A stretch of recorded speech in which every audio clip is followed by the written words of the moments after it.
influe des idées et on oriente vos désirs et vous êtes là comme des moutons en train plus ou moins de dire ça c'est bien, ça c'est pas bien, ça c'est bien, ça c'est pas bien. C'est comme aujourd'hui vous normalisez le fait que parce qu'on a un téléphone, donc tous les jours on doit appeler la personne qu'on aime. Non, le téléphone ne va pas conditionner ma façon de vivre mon amour. Le téléphone là ne peut pas conditionner ma façon de vivre mon amour. Quand j'estime que j'aime ce monsieur là, ça me suffit. À moi, mais c'est-à-dire que quand j'estime que j'aime ce monsieur, ça me suffit. Si je fais 2 jours, je ne l'ai pas au téléphone, c'est pas grave. Dans mon cœur, je sais qu'il m'aime. Le téléphone ne va pas conditionner en me disant que oui, non, pas du tout. Sinon, à chaque nouvelle technologie, on va nous créer des émotions.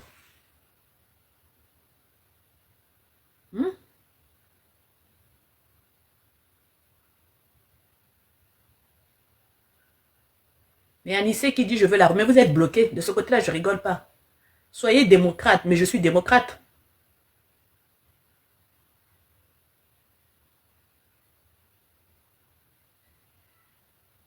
On est tous influencés, oui peut-être, mais je choisis mes influences. On est tous influencés, mais je choisis mes influences. Et la seule influence que je peux accepter, c'est celle que Dieu m'a donnée comme destinée, l'influence africaine. Moi, je suis une africaine. Hein. Depuis que je suis venue au monde, là, Dieu m'a créée en tant qu'africaine. Non, bêtises africaines, je prends. Réalité africaine, je prends. Culture africaine, je prends. Les autres, là aussi, les blancs n'ont qu'à prendre pour eux. C'est pour ça que je suis une militante de la polygamie. Je suis une militante de l'autorité, de l'homme noir. Je suis une militante du patriarcat dans le couple. Parce que le seul conditionnement que je peux accepter, c'est celui de ma couleur de peau. Dieu, quand il m'a créée africaine, il savait pourquoi. Maintenant, pourquoi voulez-vous que je me mette tous les jours en jean en train de me serrer les cuisses pour aller montrer mes grosses cuisses à qui? Pourquoi voulez-vous tous les jours que j'ai perruque? Si je veux, je mets foulard. Si je veux, je mets perruque. Si je veux, je mets vêtements africains. Pourquoi voulez-vous tous les jours? Non, c'est quoi? Ah oui, le seul conditionnement que j'accepte, c'est celui de ma couleur de peau. Parce que quand je suis née noire. Et on a une culture, je suis désolée, on a une culture. Donc je ne veux pas venir m'acculturer pour accepter tout et tout des autres. Hein?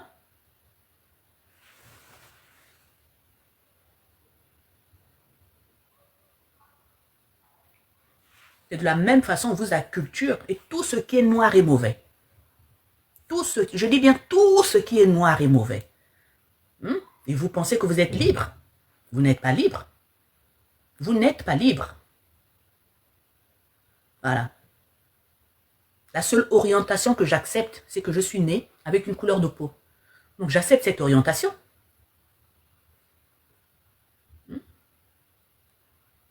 La seule orientation. Moi, les viennoiseries, là, je ne mange pas ça. Tous les matins, je vais chez mon exotique, mon petit déjeuner, c'est la banane ou bien l'igname avec une boîte de sardines. Je suis désolée. Oh, les gâteaux, les chocolats, les machins, non. Voilà. Mais pourtant, j'adore la gastronomie. J'adore la bonne bouffe. Ça, vraiment... Voilà. Je dis bien, j'adore la gastronomie comme c'est pas permis. J'adore la gastronomie. Et la gastronomie française, mais je la connais très très bien.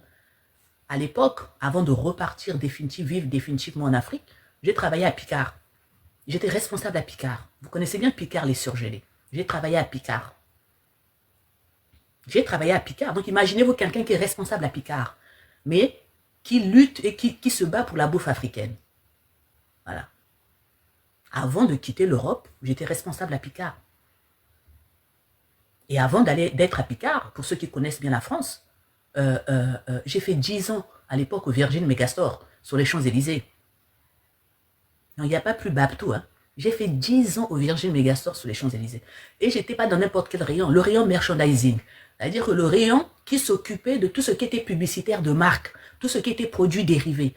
J'ai fait 10 ans au Virgin Megastore sur les Champs-Élysées avant que ça ne ferme, au rayon merchandising.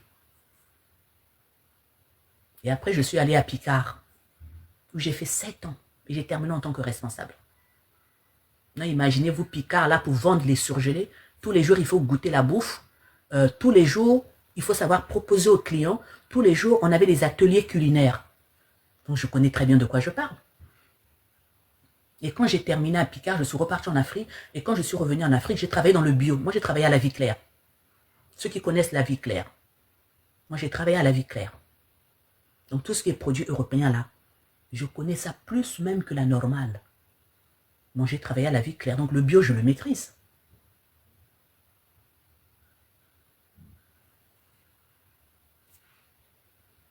Quand j'ai fait 8 ans à Picard, je suis parti en Afrique. Et quand je suis revenu, parce qu'il fallait que je revienne pour accompagner mes enfants ici, j'ai travaillé à la vie claire. Pour ceux qui connaissent la vie claire. Et vous ne pouvez pas travailler à la vie claire. Il n'y a pas plus bouffe de blanc que la vie claire. Il n'y a pas plus bouffe de blanc qu'une personne qui travaille dans le bio.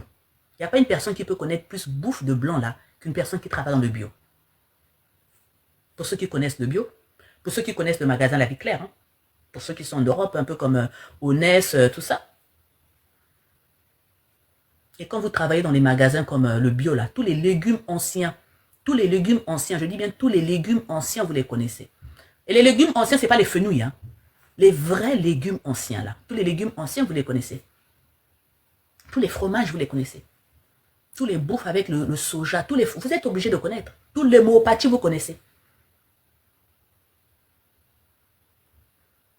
Et donc aussi, dans tout ça aussi, pour apprendre une culture, surtout l'art culinaire, vous apprenez bien la culture. Quand vous voulez apprendre l'art, il n'y a pas plus que l'art culinaire pour apprendre un pays. Il n'y a pas plus que l'art culinaire pour apprendre un pays.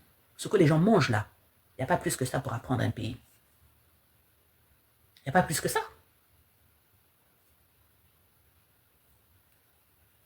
Ah, ce qu'on mange là, il n'y a pas plus que ça. Hier, pour ceux qui étaient dans le live, quand je disais à Gildas, maintenant vous êtes bien en Afrique. Mais mon mari est en Afrique, je vais rester faire quoi ici?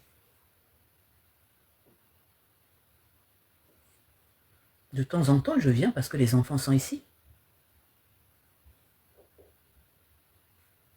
Mais j'ai beaucoup appris. J'ai énormément appris.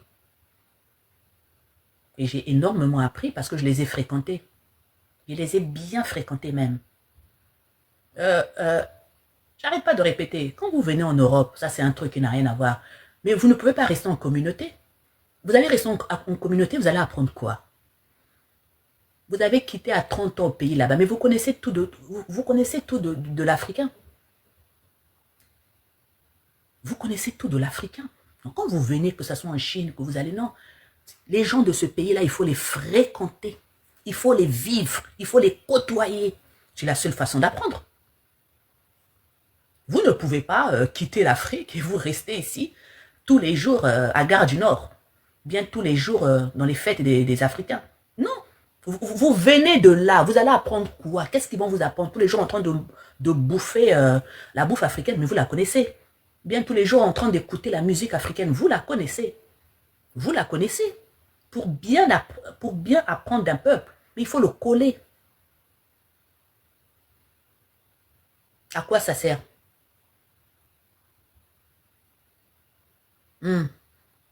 Pour aller voir les Banaya chez Mutsuka. Mais quelle idée!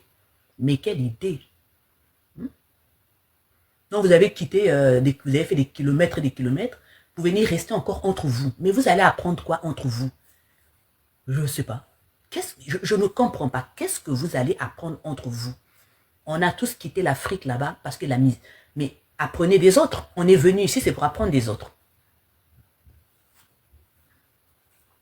Une fois que vous apprenez bien des autres, vous faites une complémentarité des connaissances que vous avez déjà.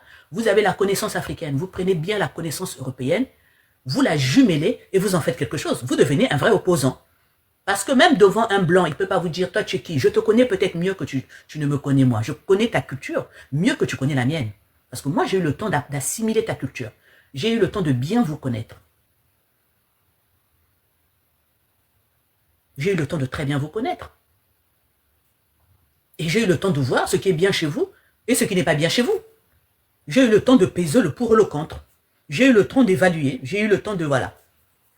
Mais je peux pas, on ne peut pas quitter l'Afrique et puis venir encore être dans notre commune. Non, mais quand même. Non. Non, non, non. Vous pensez pourquoi dans les émissions là, les Blancs, là, ils vivent en immersion. Ils vont chez l'habitant. Mais ils vont chez l'habitant parce qu'ils savent que c'est chez l'habitant qu'ils vont tout connaître. Ils savent que c'est chez l'habitant qu'ils vont tout connaître. Hein? Ça veut dire qu'un truc basique, il y a des gens là même, ça veut dire que même un carpaccio, même la viande, même un carpaccio de viande, ils vont dire je ne mange pas ça. Mais mon ami, comment tu vas pas manger ça? Il faut goûter pour ne pas mourir bête. Tu goûtes au moins, tu sais ce que c'est, et après tu choisis d'aimer ou de ne pas aimer. Mais au moins tu ne meurs pas bête. Hein? Participer à sa nouvelle vie communautaire, participer aux activités dans sa vie, être dans un parti. Exactement. Exactement.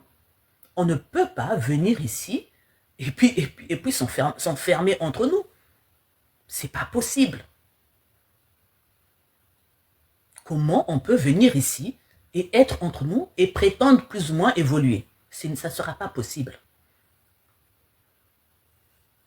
Ça ne sera pas possible. Voilà. Ça ne sera pas possible.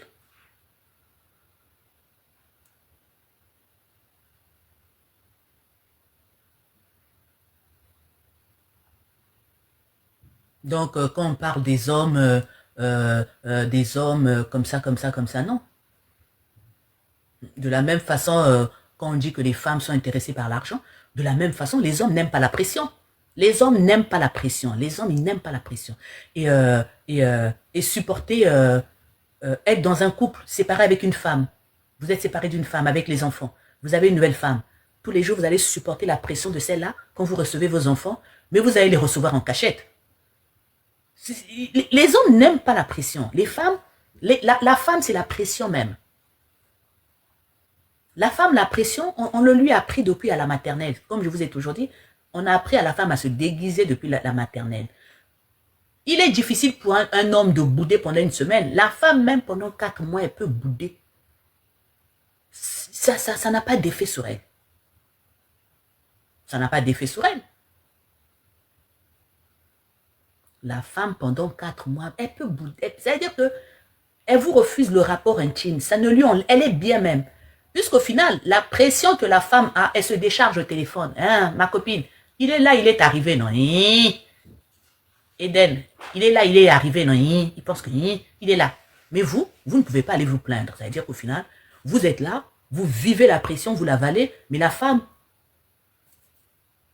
Donc, non. Les hommes n'aiment pas la pression. C'est-à-dire qu'un homme, quand il se sépare de sa femme et qu'il prend une autre femme, il n'aime pas les problèmes. Il va faire ce que la nouvelle femme dit. Mais il va se chamailler avec la nouvelle femme avec qui il dort dans le lit pour toi qui es parti avec tes enfants. On boude longtemps quand nos intérêts sont menacés. Regardez-moi les gens perfectionnistes qui prennent ses rêves pour une réalité. C'est possible, hein, mais à minorité. Parce qu'il ne faut jamais dire jamais. Les hommes n'aiment pas la pression. Les hommes n'aiment... Mais combien d'hommes ici on voit, même pour envoyer... Même déjà pour s'occuper de vos mères, vous n'arrivez pas. Quand votre femme dit que je ne veux pas recevoir ta mère, vous n'arrivez pas. Déjà s'occuper des femmes qui vous a donné la vie, vous n'arrivez pas. Loger la femme qui vous a donné la vie à la maison, vous n'arrivez pas. Combien de mamans, moi j'ai pas vu en France ici, prenons seulement le cas de la France, qui quand elles peuvent pas venir en Europe parce qu'elles peuvent pas aller vivre chez leur fils. Les pauvres mamans qui n'ont eu que les garçons là, nombreuses ne peuvent pas venir en Europe parce qu'elles vont aller vivre où? Elles peuvent pas aller vivre chez leur fils. On voit souvent que la plupart des mamans qui arrivent, elles vont vivre chez leur fille. Mais regardez autour de vous, non? En tout cas, si elle vient chez le fils une semaine, la semaine qui va suivre, elle va faire ses bagages pour aller même chez sa sœur, pour aller même chez sa nièce, mais pas chez son fils. Parce que simplement, la femme du fils va supporter un bout, mais après, la femme là va mettre la maman là dehors. Faites le ratio parmi vous. Combien d'hommes ont leur maman chez eux? Et combien de femmes logent leur maman chez eux? Faites le ratio au lieu de venir faire... c'est cette hypocrisie aussi tiktokale. Hein. Vous êtes dans une hypocrisie où vous ne voulez pas accepter la réalité, où vous contentez des rêves. Vous vous contentez des rêves. Vous vous contentez des rêves. Je dis bien vous. Quand une femme accepte que la maman du mari vienne, le temps est bien chronométré. Elle s'est assise avec le mari lui a dit, s'il te plaît, maman ne vient que pour 2 mois. Elle dit, ok, on est d'accord pour 2 mois, le 3e mois, je la fous à la porte. Donc ça veut dire que là, la maman vient, on sait bien. Quand la maman doit se faire soigner et que on doit prolonger là, on cherche déjà une cousine, une tante, une sœur pour accueillir la maman là en question. Mais si c'est chez la mère, si c'est sa propre mère, elle peut même rester 1 an. Même 1 an, la maman là est là, la maman là vit avec vous. On voit ça, non? Donc aujourd'hui, une femme qui a des enfants, tu as déjà fait 3 à 4, tu as déjà fait 3 à 4 enfants. Homer Simpson, solidarité féminine. Heureusement que je sais qu'Homer Simpson vous témoignez souvent, sinon j'allais vous bloquer. Voilà, moi des conclusions comme ça là, solidarité féminine là, sinon j'allais vous bloquer. Parce que même si sous mon panel on ne se retrouve qu'à 10, ça sera vraiment 10 soldats qui réfléchissent, pas des dessins animés. Voilà, je préfère encore que sous mon panel on se retrouve même à 10 ou 50, mais des soldats. Parce qu'au moins eux, ça sera comme des, on appelle ça comment? Comme des gens qui vont plus ou moins diffuser aussi la bonne humeur. Que d'avoir énormément de personnes et on ne peut même pas constituer, oui, voilà, 10 soldats de bonne qualité. Que d'avoir énormément d'hommes dans le panel ou bien dans ses followers avec qui on ne peut pas constituer une armée pour aller prêcher la force de l'homme chez les autres.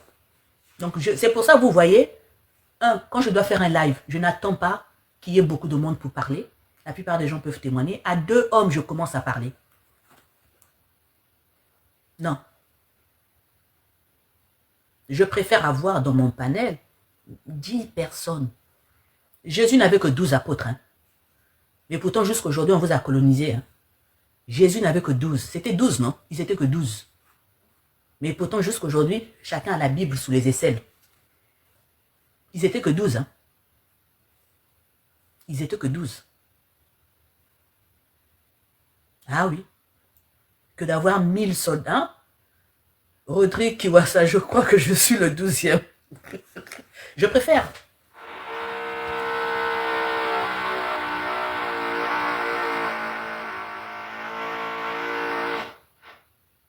Je préfère. Parce que quand vous formez 12 cerveaux, ça diffuse après. Ça diffuse. Que d'avoir une panoplie des gens. Je préfère avoir les 242, les Nimi, les Valoches, des gens qui ont pour idéal de plus ou moins de perfectionner leur raisonnement, même si c'est par l'intermédiaire d'une femme. Que d'avoir des gens qui viennent remplir ici pour nourrir de leurs blessures, où ils veulent que mon discours ne soit qu'en leur faveur. Je préfère avoir des Spock 001. Que d'avoir des gens qui viennent sous mon panel, que nourrir leur haine, où ils veulent que mon langage ne soit vu haineux. Moi, je ne suis pas haineuse. Hein. Non, moi, je n'ai pas de haine. Non, Valoche, c'est quelqu'un qui est un peu comme Spock, voilà, ou bien Rick. Je préfère encore. Vous n'allez jamais changer mon langage pour vous contenter, vous, dans vos blessures, des blessures dues à votre faiblesse, des blessures dues à votre manque de raisonnement, des blessures dues à votre raisonnement féminin, féminisme. Les femmes, on se soutiennent. Voilà. Les hommes, c'est vous qui vous orientez les coachs. Hein? Donc, il y a des coachs, elles n'ont plus de raisonnement qu'à vous satisfaire, vous. À satisfaire votre façon de penser. Mais vous avez une mauvaise façon de penser. Sinon, vous ne serez pas efféminé, vous ne serez pas en train de danser sur TikTok, vous ne serez pas des PD. C'est que, qu'on le veuille ou non, votre façon de penser, elle a été viciée. Mais vous voulez qu'un panel où on matraque la femme, soi-disant, pour vous donner raison. Raison sur quoi? Raison sur quoi? Raison sur quoi? Vous donnez raison sur quoi? Oh, le féministe. Oh, le féministe. Quel féministe? Donc, la vérité, elle a une couleur. Donc, si on dit que les hommes, à peu près comme ça, c'est prendre parti. Non. J'ai toujours dit même à mes amis, moi j'ai toujours dit à mes amis filles, Vous n'avez pas remarqué que il y a souvent des amies filles à moi qui passent, mais elles sont super sympas avec moi. Il n'y a pas une qui me critique.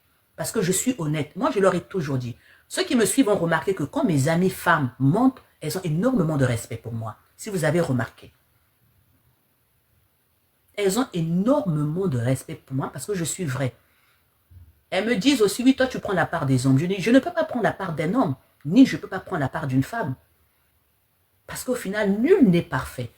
Dans cette guéguerre-là que vous voulez vous faire là, vous oubliez que nul n'est parfait. Donc, dans cette imperfection, il n'y a pas de parti pris à prendre. Il n'y a qu'un raisonnement à avoir. Dans les petites guerres que vous faites là, il n'y a pas de parti pris à avoir.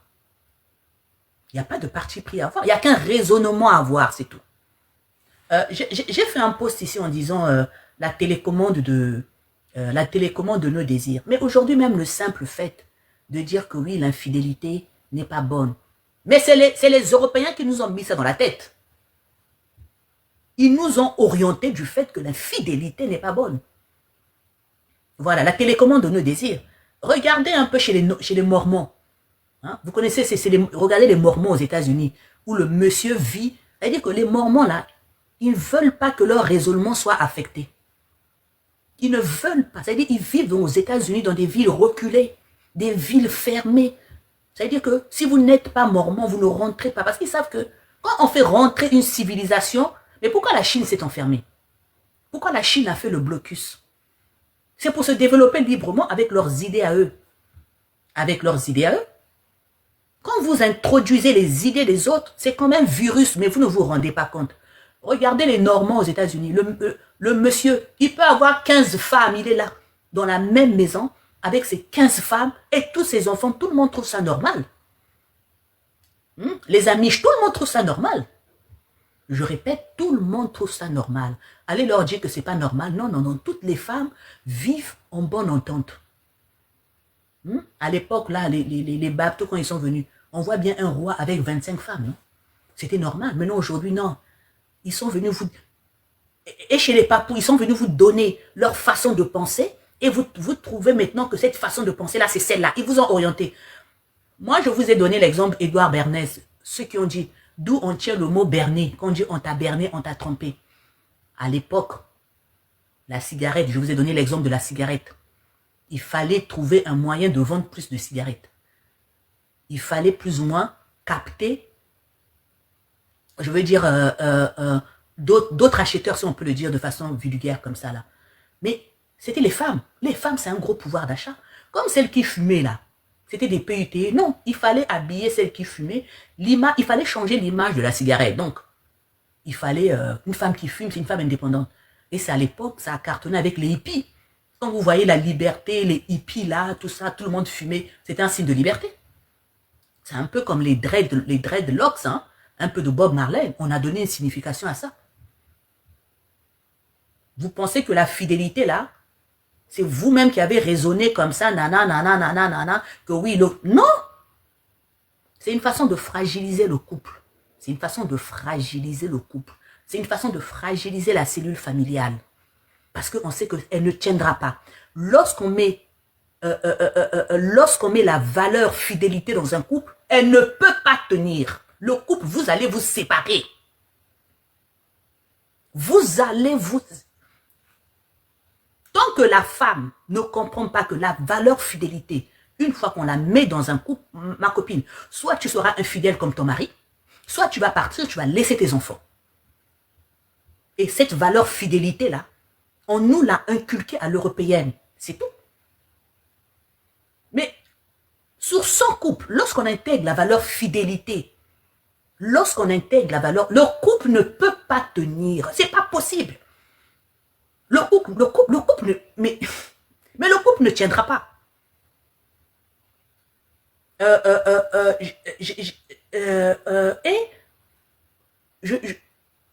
Un jour quand même, la prochaine fois que je vais faire un atelier entre hommes, on va vraiment discuter. La valeur fidélité est une chimère. Je répète, c'est une chimère. Parce que si tu n'es pas infidèle en action, tu seras infidèle en pensée. C'est-à-dire que tu es là, Tu peux communiquer avec un homme, t'imagines faire des choses, mais vous n'êtes jamais allé en physique. Vous n'êtes jamais allé en physique. Mais ton mari aussi peut tomber sur ça. Vous pensez que l'infidélité, c'est quoi? Si on met la base de la fidélité dans le couple, c'est un moyen de briser nos couples à nous, pour nous faire tolérer n'importe quoi. C'est un moyen de fragiliser la cellule familiale. Il fallait injecter quelque chose qui est la fidélité. Il fallait... Mais vous qui priez là, même autant de Pharaon, autant d'Abraham. Abraham avait combien d'épouses? Quand vous regardez la notion même de la fidélité, c'est au XXIe siècle qu'elle s'est vraiment assise pour soi-disant moraliser le couple. C'est une chimère. Qui n'a jamais été infidèle, lève le bras. Si monsieur, vous n'étiez pas infidèle, madame a été infidèle. Ça veut dire que tous les couples sont appelés à mourir. Et si le couple est appelé à mourir, ça veut dire que nos enfants sont livrés à eux-mêmes. Nos enfants qu'on met au monde, ils seront éduqués par qui? Il y a une dame sur TikTok qui a philosophé sur ça. Mauvaise réflexion, l'infidélité doit être proscrite. Ce n'est pas une... Mais Armand, en tout cas, vous êtes libre. Hein. Vous savez, ce qui fait aussi l'humain, c'est le rêve, l'idéal. Vous êtes libre. En tout cas, si c'est ça, seulement ça là, ne fouillez pas le téléphone de votre femme. Parce que si vous êtes fidèle, en tout cas, allez mettre chez votre femme, vous allez divorcer. Voilà. En tout cas, si vous êtes fidèle, ben donc n'espionnez pas votre femme parce que vous allez divorcer. Vous allez divorcer. Voilà. Maintenant, si ça peut vous consoler, si ça peut vous consoler, les femmes, on doit construire nos couples, surtout quand on donne naissance à des enfants, on a une responsabilité.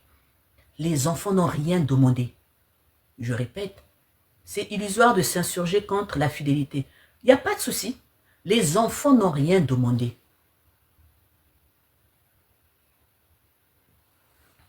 Les enfants n'ont rien demandé. Les enfants n'ont rien demandé. Il faut que ceux qui croient, pour croire à la cellule familiale, pour croire au bien fondé du couple, il faut faire des concessions. C'est là où le couple va subsister. C'est là où le couple va reprendre de sa superbe. Mais si vous fragilisez le couple en y mettant des perfections, on va tous se retrouver célibataires. On va tous se retrouver célibataires. On va tous se retrouver célibataires. La polygamie, le féminisme, mais je suis désolée. Qu'on le veuille ou non, à la base, hein, regardez Maverick, à la base c'est la polygamie, le féminisme est venu après, les transgenres après. Donc chaque année, on nous donne des, je veux dire, des versions de la vie. Mais à la base, il y a un homme, une femme qui se mettent ensemble pour créer un foyer. Même les animaux, c'est comme ça. Un homme, une femme qui se mettent ensemble pour créer un foyer. Même chez les animaux, c'est comme ça. Et l'homme est un animal réfléchi. Il n'y a pas de transgenre, il n'y a pas de machin, il n'y a pas de machin. La société, elle évolue certes, mais il ne faut pas poser des règles à des fondamentaux qui étaient déjà là. Ouais, je sais pas. Hein. En tout cas, moi, mon mari n'a qu'à me tromper 1 milliard de fois. Je suis là. C'est pas ces 4 coups de phallus qui va donner à gauche, droite, là, qui va me faire que je veux partir, je veux laisser mes enfants. Il n'y a pas que mes enfants et mes petits-enfants. Il doit venir me trouver assis sous mon fauteuil, là, avec mon époux. Eh oui, ne fût-ce que cette image-là, ben, je vais accepter l'inacceptable, si on sait ce qu'on peut dire. Ne fût-ce que pour qu'on me voie, moi, assise là, je vais accepter l'inacceptable. Et mon mari aussi, on a la même philosophie. On a la même philosophie. La seule chose qui va nous séparer, c'est la mort. Ce n'est pas des infidélités de qui que ce soit. Non. Parce que la cellule familiale vaut plus que nos 2 vies, nos 2 égos. Non, non, non. Mais non, dans le respect de chacun. Je répète, dans le respect de chacun. Il n'a pas à passer dans la ruelle, là, voilà, non, dans le respect de chacun. Il y a toujours une limite.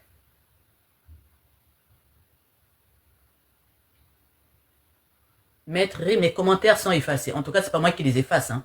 J'ai mes 2 mains là, je ne peux pas effacer vos commentaires. J'ai mes 2 mains, je ne peux pas effacer vos commentaires. Donc, vos commentaires, s'ils sont effacés, je n'ai pas de modérateur. Donc, Maître, je ne sais pas qui efface vos commentaires, je ne sais pas. L'infidélité est un manque de respect, autant l'égalité. Mon ami, vous appelez quoi infidélité? C'est ce que je dis, ça c'est des raisonnements de l'Orient, de l'Occident, ça. Vous appelez quoi l'infidélité? C'est quoi l'infidélité? Parce que votre femme saura aller trimballer ses grosses fesses chez quelqu'un d'autre, ni vu ni connu, quand même. Mais si vous raisonnez comme ça, vous serez un homme malheureux. Si vous raisonnez comme ça, votre foyer va en prendre un coup. Quand vous rentrez dans un foyer, c'est comme si vous rentrez en guerre. Quand on rentre dans un foyer, là, c'est comme si on rentrait en guerre. Donc la patrie ou la mort.